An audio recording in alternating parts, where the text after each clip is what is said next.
Hello everyone. सो अब हम start करेंगे सीपेज एनालिसिस के previous year questions of 1 marks. ठीक है, स्टार्ट करते हैं। फर्स्ट क्वेश्चन है हमारा, along a phreatic line in a earth dam. Ferritic line क्या होता है? आपका पहले अर्थ डैम बनाते हैं। फेरेटिक लाइन आपका अर्थ डैम में ही एग्जिस्ट करता है। कॉन्क्रीट डैम में आपका जो सीपेज होता है वो सॉइल के नीचे से हो जाता है। ठीक है, तो आपका जो सपोज यहाँ पर हेड है, तो फेरेटिक लाइन क्या होगा? Top most flow line. Top most flow line जहाँ से पानी, फ्लो लाइन क्या होता है? जहाँ से पानी बह रहा होगा, और टॉप मोस्ट पॉइंट है तो इसके ऊपर क्या कुछ पानी नहीं रहेगा। तो यहाँ पर कुछ पीजोमीटर डालेंगे तो क्या होगा? कुछ हेड आएगा, क्या वाटर लेवल इंक्रीज होगा? क्या कुछ नहीं होगा। तो मतलब प्रेशर हेड यहाँ पर ज़ीरो होगा। वाटर लेवल जब होगा ही नहीं, या height of the water level इससे ऊपर कुछ होगा ही नहीं, तो प्रेशर हेड इज़ ज़ीरो। तो जहाँ पर भी आप पीजोमीटर लगा के देख लो, कहीं पर भी वाटर राइज नहीं करेगा, तो pressure head is zero. The head is everywhere zero. Head नहीं बोल रहा है, प्रेशर हेड जीरो होगा। हेड तो डिपेंड कर रहा है डेटम पे। डेटम आप यहाँ पर कर लोगे तो ये ऐड करना पड़ेगा ना, तो टोटल हेड जीरो नहीं होगा। ठीक है, the total head constant but not zero. Constant होगा क्या? नहीं, कांस्टेंट नहीं होगा। ठीक है, फिर आपका नन ऑफ, तो आंसर है सी। नेक्स्ट है आपका, water pressure is atmospheric at all points on a phreatic line. Water pressure is atmospheric in phreatic line. Phreatic line is there for an equipotential line. तो वाटर प्रेशर एटमॉस्फेरिक हो गया। क्या हमने अभी पढ़ा? वहाँ पर प्रेशर क्या होगा? जीरो होगा। प्रेशर हेड क्या हो जाएगा? जीरो। तो वाटर प्रेशर इज एटमॉस्फेरिक होगा नहीं, प्रेशर हेड जीरो है, तो ये आपका हो गया फॉल्स। नेक्स्ट देखते हैं हम, flow lines and equipotential lines in a flow net. Flow net are orthogonal to each other. हमने पढ़ा है ना, ये सपोज फ्लो लाइंस है, तो इक्विपोटेंशियल लाइन क्या होता है? ऐसे ऐसे ड्रॉ करते हैं, और ये क्या होता है? हमेशा 90 डिग्री या ऑर्थोगोनल। तो ये आपका ट्रू हो गया। Next, for an isotropic soil, permeability in x and y direction are kx, ky respectively in a two dimensions flow. The effective permeability k effective of the soil, तो ये आपका रहता है d, kx root of kx into ky। ठीक है, ये आपका d। ये सिंपल सिंपल है, तो ज़्यादा इसमें डिस्कस करने का कुछ है ही नहीं। Next, the ratio N F by N D is known as shape factor. N F by N D is known as shape factor. कुछ लोग ये कहाँ आता है? Q is equal to K H N F by N D. अब कुछ लोग क्या करते हैं, D ऊपर ले लेंगे, F ऊपर नीचे ले लेंगे, उल्टा कर देते हैं। तो याद करने का तरीका क्या? F D. आप लोग एफ डी तो बनाते हैं ना, कुछ अमाउंट का बैंक में एफ डी करते हैं, तो एफ डी पहले क्या आता है? एफ, तो ऊपर क्या आएगा? एफ। एफ नीचे बाद में क्या आता है? डी, तो नीचे आ जाएगा डी। ठीक है, ये तो कुछ याद करने का तरीका हो गया। Where N F is the number of flow lines and D is the number of equipotential drops. यहाँ नंबर ऑफ फ्लो लाइन्स नहीं आना चाहिए था, नंबर ऑफ फ्लो चैनल्स आना चाहिए था। यहाँ पर चैनल्स आना चाहिए था। Flow net is always drawn with a constant B by A ratio, where B and A are distances between two consecutive flow lines and equipotential lines. Suppose ये flow line हो गया, ये आपका इक्विपोटेंशियल लाइन हो गया, है ना। Flow net is always drawn with a constant B by ratio where B two consecutive flow lines. तो ये कॉन्जिक्यूटिव फ्लो लाइन्स है, इसके बीच का डिस्टेंस क्या हुआ? बी। तो ये बी हो गया, और ये इक्विपोटेंशियल के डिस्टेंस बिटवीन क्या हो गया? ये ए। तो ये बी होगा, ये ए होगा। अब जो इन दोनों का रेशियो रहता है हमेशा कांस्टेंट रहता है, ये बोला गया। Assuming that B by ratio remains the same, the shape factor of the flow net will change if. अब शेप फैक्टर चेंज होगा, कब होगा?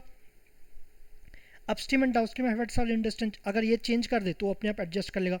Soil in the flow space is change, ये भी नहीं है, तो सही है। Dimension of the flow space are change, तो अगर डायमेंशन चेंज कर दें तो शेप फैक्टर आपका चेंज हो जाएगा। ठीक है, नेक्स्ट आते हैं, which of the following statements is true for a relation between discharge velocity and seepage velocity.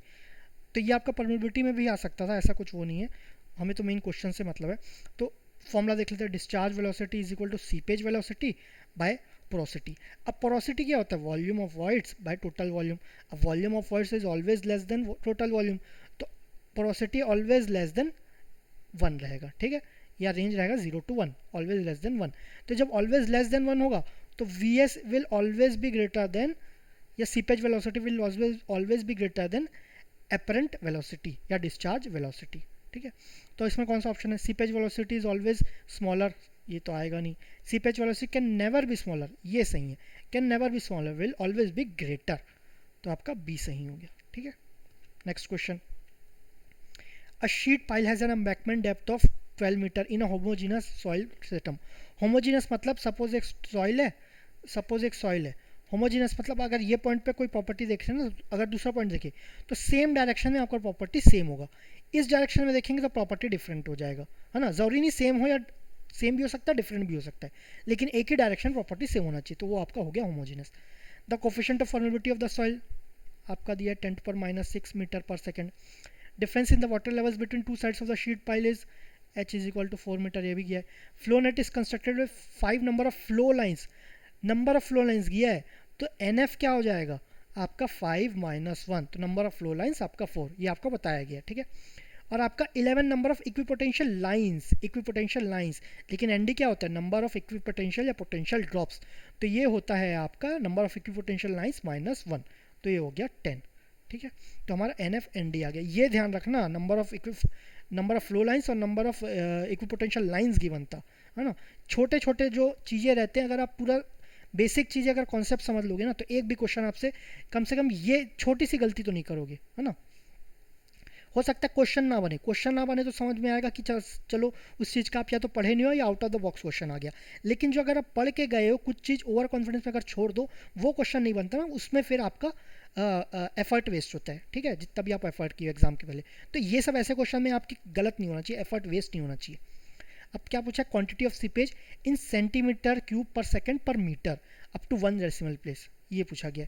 तो आपका पूछा गया Q is equal to KH/NF/ND, ये पूछा गया है ना।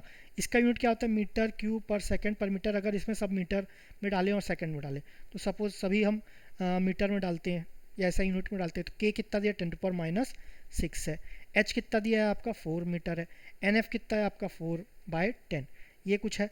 तो ये हो जाएगा 1.6 इंटू 10⁻⁶ मीटर क्यूब पर सेकेंड पर मीटर, ये हो गया। अब इसको सेंटीमीटर में कन्वर्ट करना है, तो 1 metre cube is equal to 10⁻⁶ centimetre cube, तो 10⁻⁶ कर देंगे तो आ जाएगा 1.6 सेंटीमीटर क्यूब पर सेकेंड पर मीटर, तो 1.6 इज द करेक्ट आंसर, ठीक है।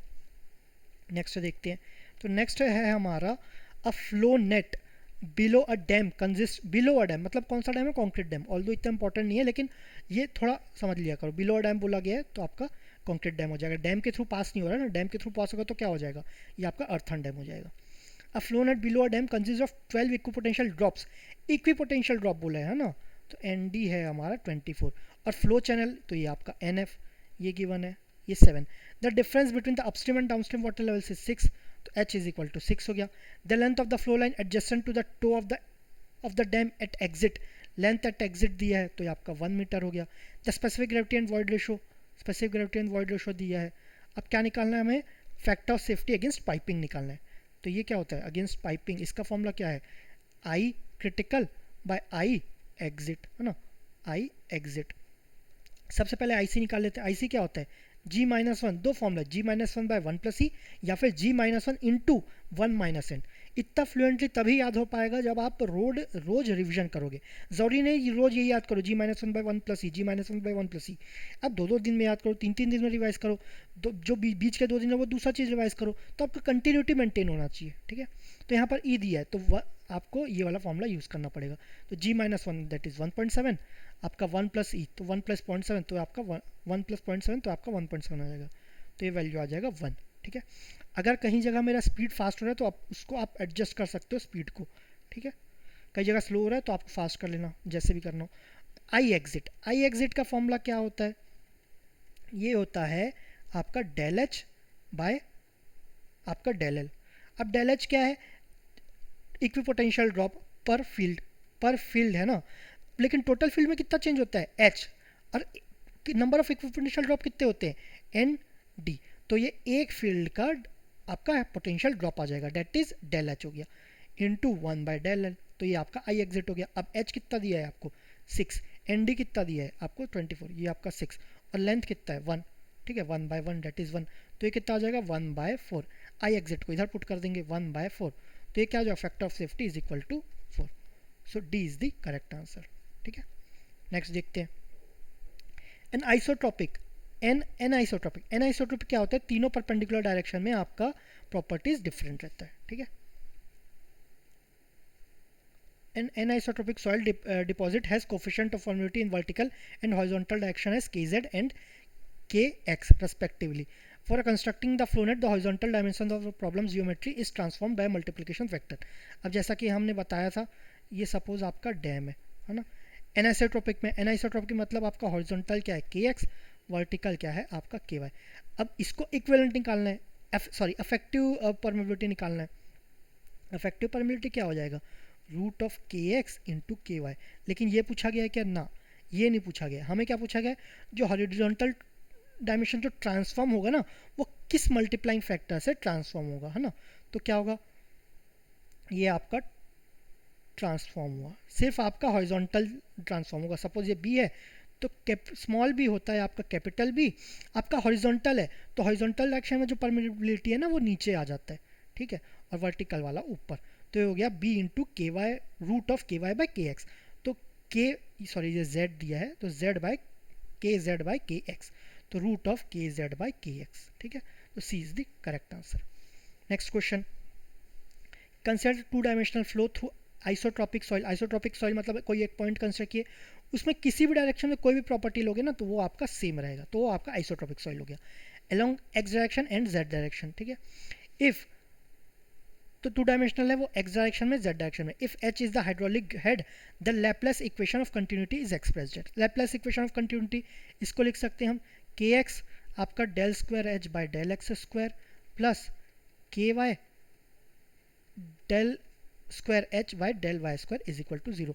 लेकिन ये एन आइसोट्रॉपिक का है, आइसोट्रॉपिक में क्या होता है, K X is equal to K Y, suppose is equal to K लिख दिए, के कॉमन ले लिए, ठीक है, del square H by del X square plus del square H, यहाँ पर वाई है यहाँ पर जेड ले लेते हैं, है ना, एक्स एंड जेड डायरेक्शन बोले ना, del square Z is equal to zero. तो ये आपका ट्रांसफर हो गया जीरो के, तो ये आपका जो है del square H by del X square plus del square H by del square Z is equal to zero, ठीक है। के तो जीरो हो नहीं सकता, तो जीरो क्या होगा आपका, ये वाला टर्म जीरो होगा, ठीक है। तो कौन सा ऑप्शन सही है, ऑप्शन बी, ठीक है, B is the correct answer. So इसमें इतने ही क्वेश्चन थे। Thank you very much.